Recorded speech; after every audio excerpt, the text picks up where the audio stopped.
The Fujicast is an independent loading zone production. Friday, 1st of May.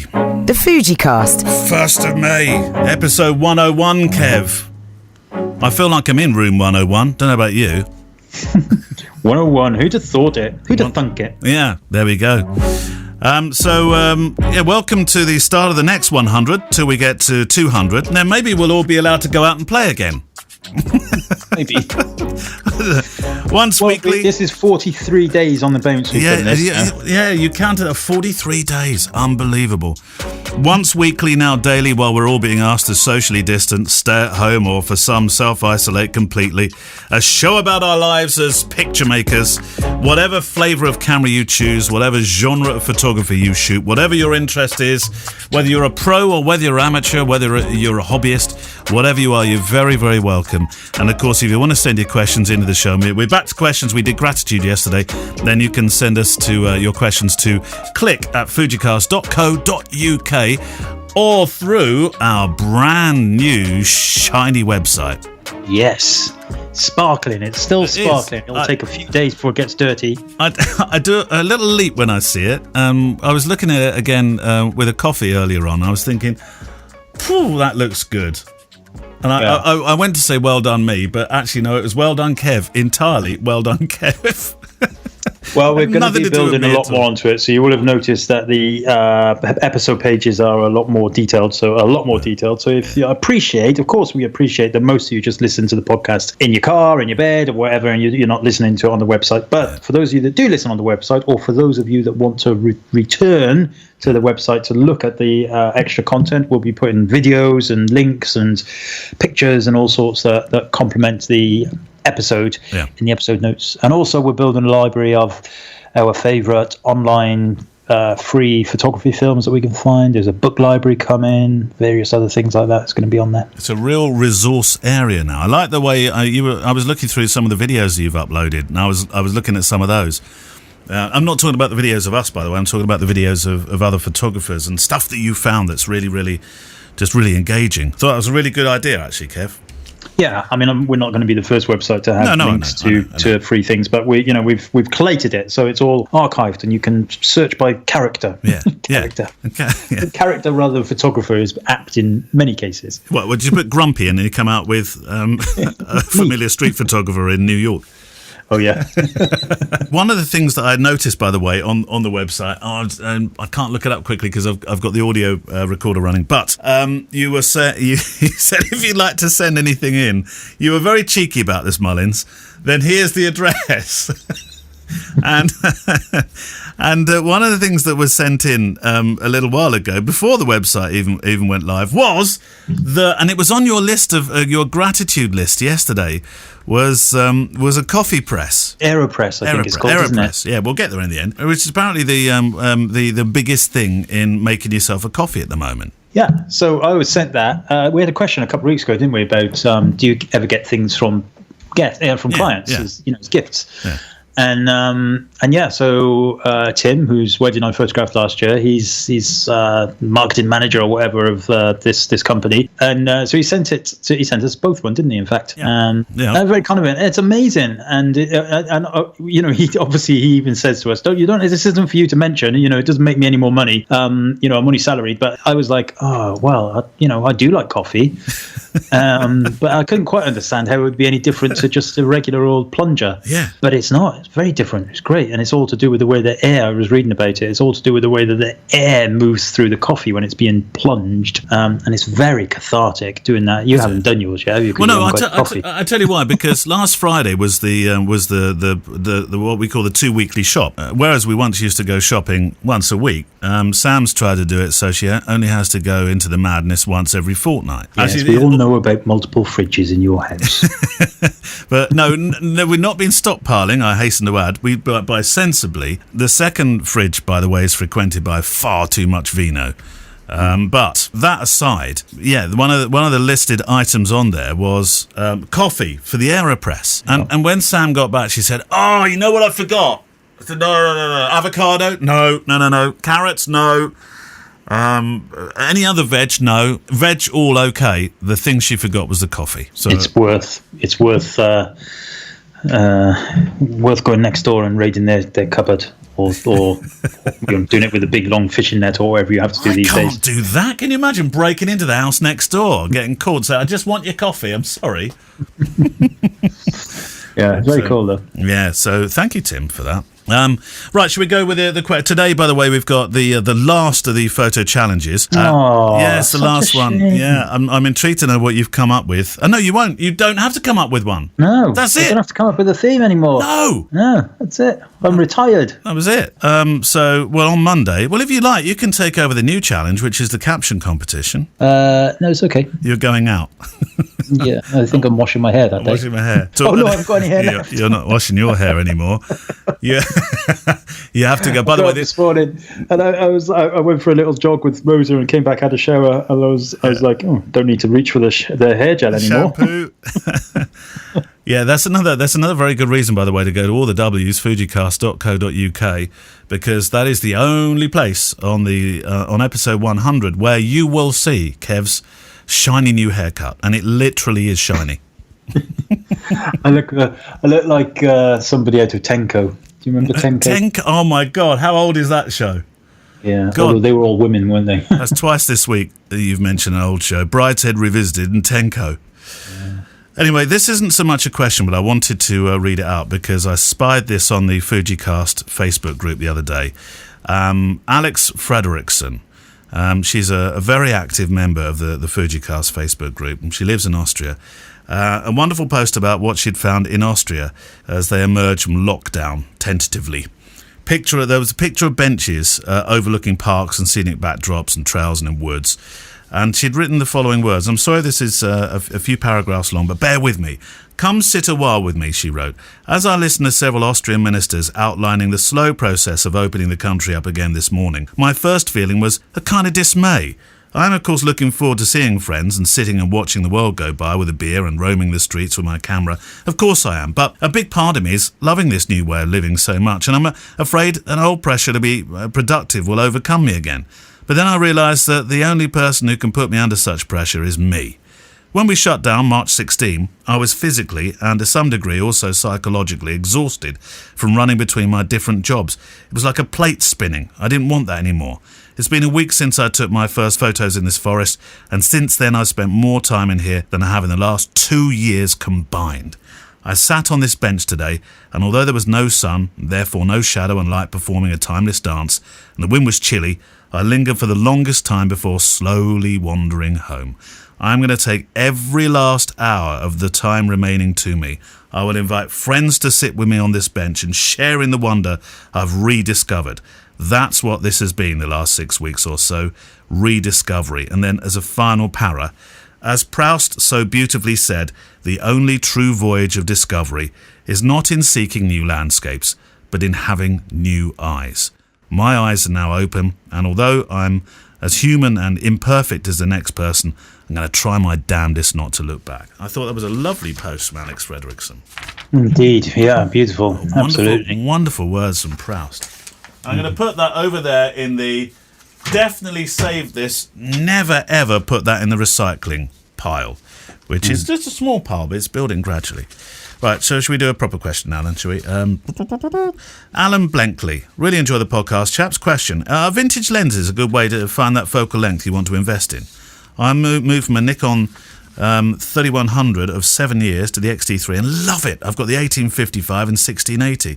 But recently I bought a cheap Minolta MD Rokoff 50mm 1.7. I'm going to try and find a couple more at 23 and 35 focal lengths. Eventually I'd like to get a 23 1.4, 35 1.4, the 56 1.2. But in the meantime, he's messing about with vintage lenses. Is that a good way to do it, do you think? Yeah, I mean, what you have to remember with vintage lenses is that you're going to get, possibly depending on the magnification or whatever they call it, you're going to get some kind of crop more than likely if you're not using the right filter or right adapter.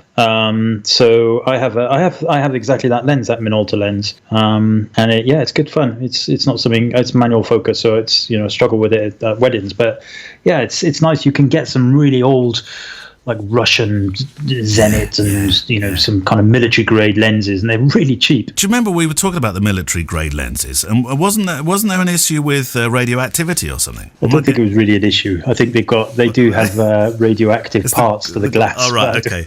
Was I going a bit Chernobyl on you on that one? Why not? I mean, Jonas Rask is the one that's done a lot of stuff with vintage lenses. So I would type in Jonas Rask vintage lenses, and you will find his website. I'll link to it, of course, in the show notes. But yeah, there's a lot of them out there, and they're good fun. Yeah, I'm not sure whether using them as a test bed for investing in something else of the same focal length makes much sense, I guess. Yeah. Well, perhaps it does. I don't know. Yeah, because they are cheap. So often they're cheap anyway. Right. I'm going to be a bit mean to you now. This is a word I've always had trouble with. So if you were asking me this question, I wouldn't be able to do it, Kev. I'm going to lay myself bare there and be honest about this. Spell for me the word yacht. YACHT. Why is it I can never spell that word? Anyway. Because you're thick. Thanks very much, Kev. I thought it was going to be a tough word. Yeah, well, for me, anything to do with yachts. That's not a yacht. You need to work on that. How do you normally spell it then? Well, anyway, but that it seems. YOT. Oh, yeah.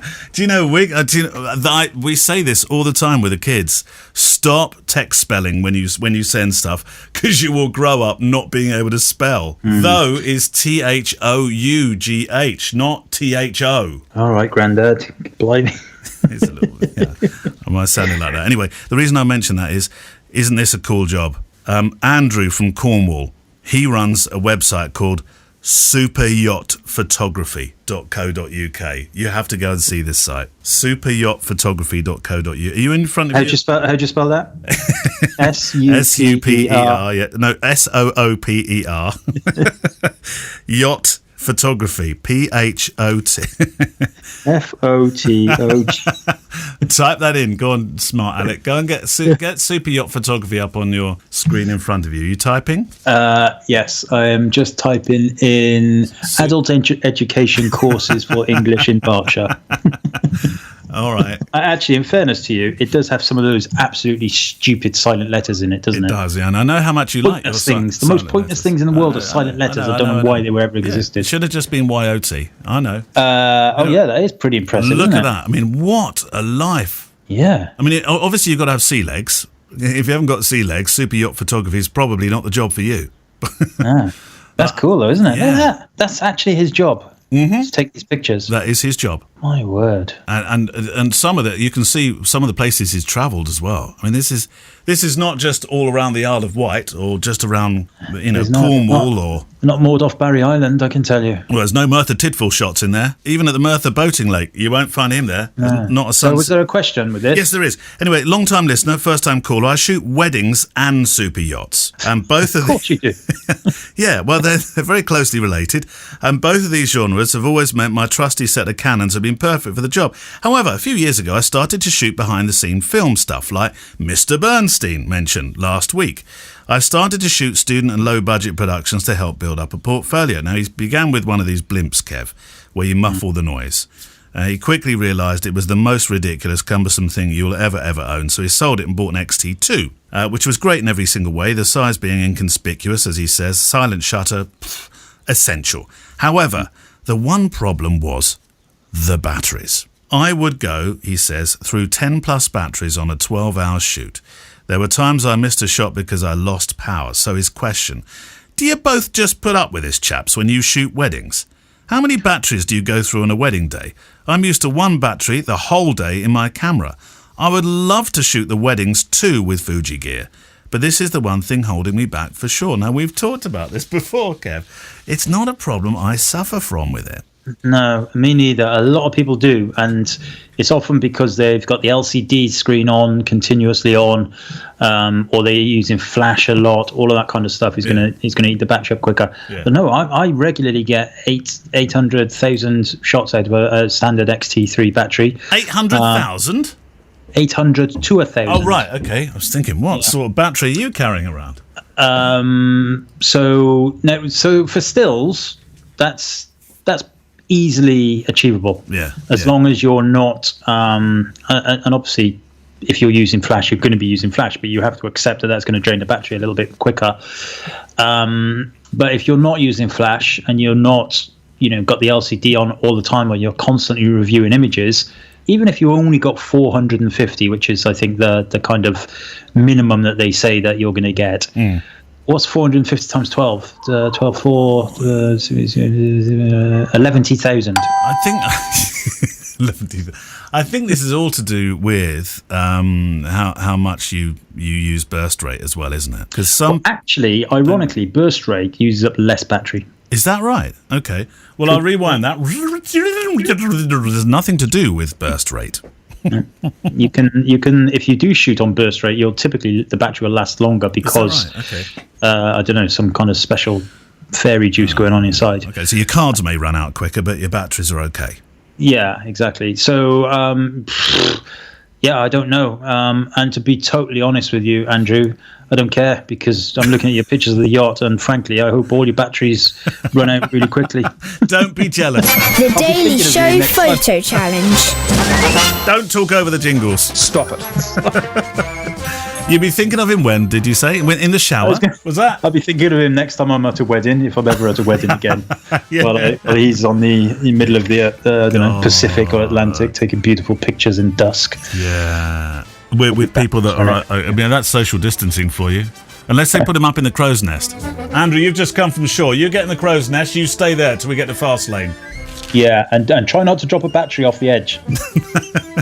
That's true. Yeah, you'll need all 10 of those. So this is the final one of the photo challenges. So looking back at last week, what do we have? So this isn't the final one, is it? It is. It's the final one. Yes, sorry. Yeah. There is no more themes to go, but we still have to look at the ones from this week. That's right. You're not setting a new one. I mean, you can set a new one if you want. Have you got one? No, it's more complicated than silent letters. I'm not doing it. Okay, so last week, the challenge was to make a portrait or a picture recreating a famous artwork. Yeah. Now, this was an idea we stole off, I think it was the Museum of Modern Arts somewhere, or may have been the Guggenheim. Somebody did something or other where they put a tweet out. That's right, yeah. People really rose to the occasion. And I far prefer the word borrowed. Borrowed, yeah, okay.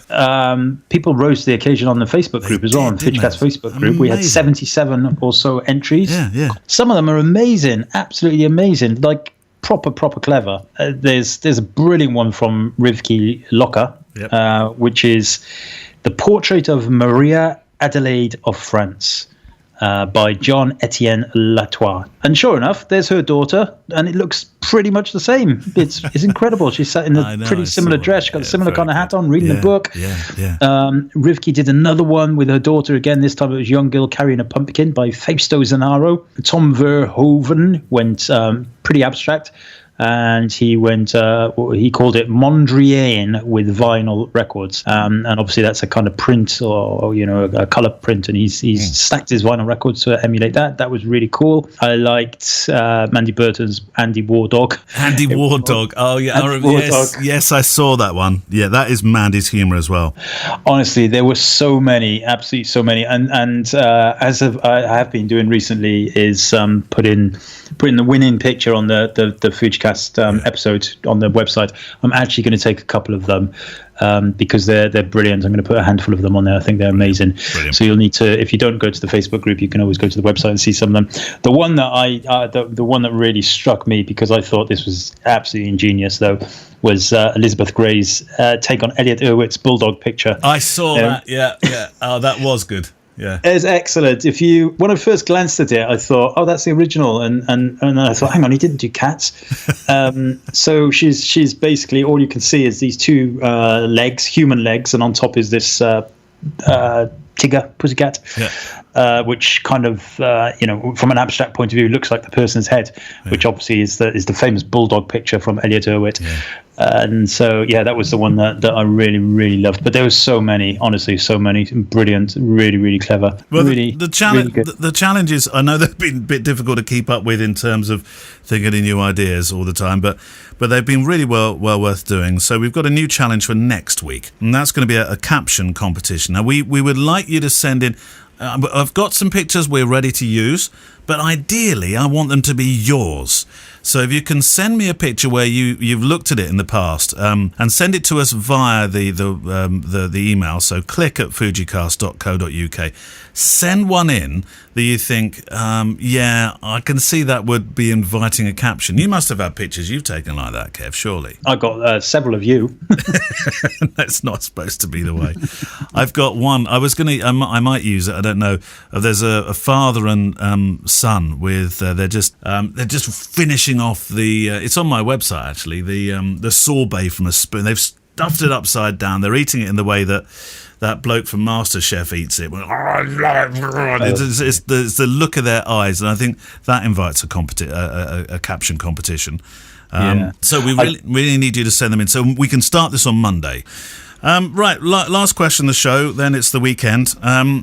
We've done this theme before, Kev, I know, but we do repeat some stuff here and there, and I don't want to miss this out. This comes from Jez Camilleri, which, where do you think he comes from? Italy? Sydney. Have you ever been to Australia? Go away. My name's Jez, pronounced J-E-Z, Jez. And I'm a first-time emailer to your fantastic podcast, living in Sydney. By way of providing some background, I'm on the wrong side of 50. Easy, Jez. And I'm not a pro shooter, having made $0 from my photography. I have accidentally shot one wedding for friends. I suppose I was wondering how you'd accidentally shoot a wedding, but then I see for friends. Can you imagine that, turning up at a wedding? Oh, yeah. While I'm here, I'll take some pictures. I bounced between brands a couple of times. I've got an XT3 now. I don't consider myself to be a particularly good photographer. The XT3 is well overkill for my capabilities. However, I love the camera and I love the Fujifilm philosophy.